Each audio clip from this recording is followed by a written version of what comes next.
Yes, thank you very much. Hello, everybody. I thought the concept is food for thought, so it works quite well after eating and talking with each other on the last stage. Thank you for having me here today, and welcome to Berlin if you're not from this wonderful town.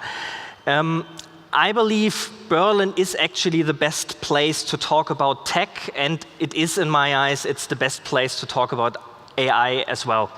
You might know Berlin became, after years of, let's call it an economic depression, we had a very high unemployment rate and even negative growth rates.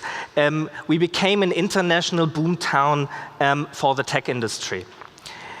We became an international magnet for people. It's now that roughly 50 to 60,000 people are currently coming to town every year, additionally to work and to study here. And the tech industry became one of the very, very important engines actually for our economic growth. We are happy about the 3.1% growth rate in 2017, and that's for us the fourth year in a row. So it's not just something just happened last year. So we are now actually looking into something more stable. That Berlin is actually now in the fourth time performing better than Germany in the economic growth. Okay, we are coming from a really low basis, but now catching up fast. And the tech industry became as well the engine for new jobs in town. That's important for me too. Every 8th new job is currently created in the tech industry. And we are talking about regularly jobs with a significant higher wage, which is as well an important information looking in the town. And venture capital loves Berlin. Regarding to the last studies of Ernst & Young, 69% of all venture capital money is currently coming to Berlin. So 69% of all the venture capital coming to Germany is actually spent here in Berlin. That makes 3 billion euros in 233 deals in 2017.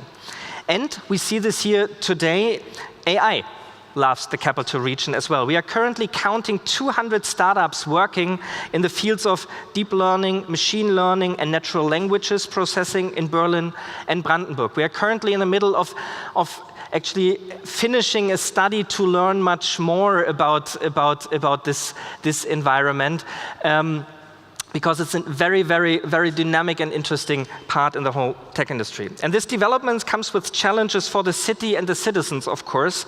We have to organize the growth of a city while fixing the effects of a time when Berlin was stagnating economically.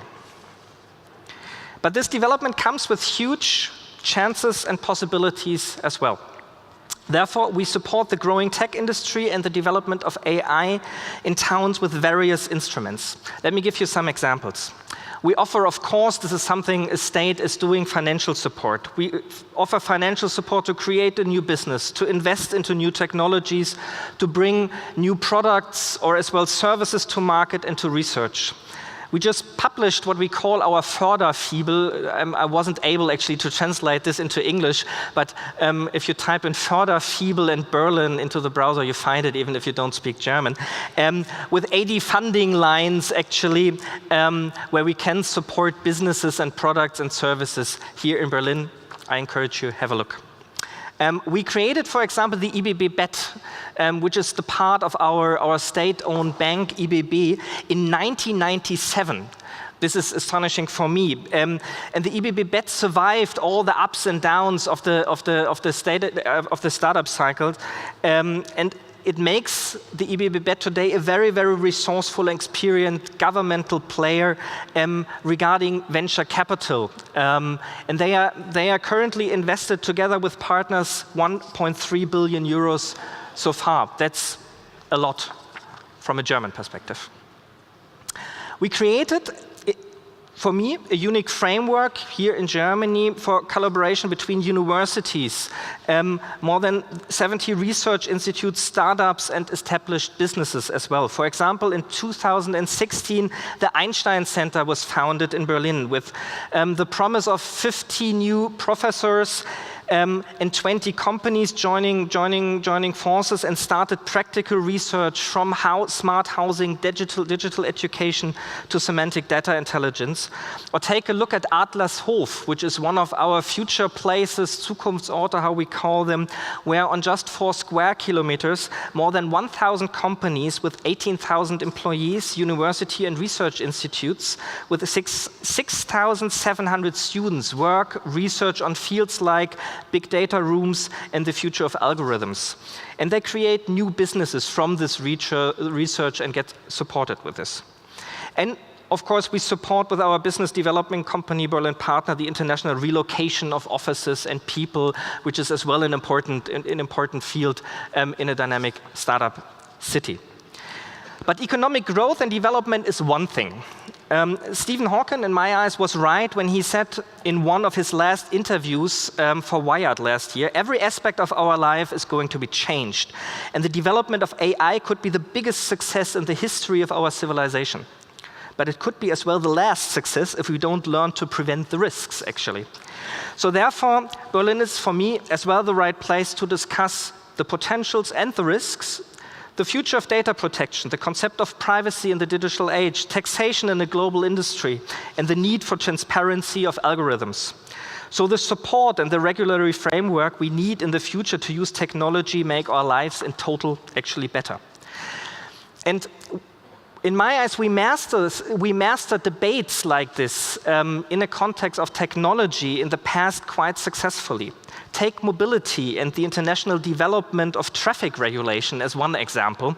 The World Wide Web is now 25 years old. 130 years, the invention of the modern car was actually a milestone in global industrialization. And this milestone actually came without any rules as well. Take 1888, Bertha Benz made the first so-called long-distance road trip from Mannheim to Pforzheim with 15 kilometers per hour. And she needed no driver license, no traffic signs being watched. She just drove, but I have to admit, at each hill, her 2 sons she took with her had to get out and push the car uphill, actually. 10 years later, the cars got faster and faster very quickly. In 1899, the first racing car drove around 100 kilometers per hour. So no surprise, the first deadly car accidents occurred downtown. Rules were needed, and a very long way to an international regulation system actually began. Local rules were introduced first. In some areas, you needed a man, and I love this story, you needed a man with a red flag running in front of a car to warn other people on the street that a car is coming. I'm not so sure how helpful this actually was. The first traffic signs were designed. At Potsdamer Platz, for example, you can still see the first one of the first traffic lights actually being installed here in Germany. It was installed in 1924. It looks, I don't know how to describe this. Look at Potsdamer Platz. You might recognize this still as a traffic light. And of course, all regulations were, like everything, intensively debated, ignored, and changed, actually. For example, Germany suspended in 1953 all speed regulations and allowed free speeding for free citizens. The new freedom on the road led to more than 12,000 people killed every year. So it took a while, but in 1957, speed limits were introduced again. All the steps brought us today to an international, nearly global system on common rules. I can drive the first time in my life through South Africa and understand the meaning of a stop sign and a traffic light, actually. And these global systems today give us the possibility to work on the next step to develop mobility altogether further. Just think about autonomous driving. It's much easier to integrate level 4 or level 5 autonomous car into a global traffic system with a common set of rules, which is actually in place. Therefore, I'm glad about the program of today's conference. You address many of the important ethical, legal, business questions we have actually to answer. And I'm very curious about the result of the next panels on risks and opportunities. Therefore, I'd like to stop here.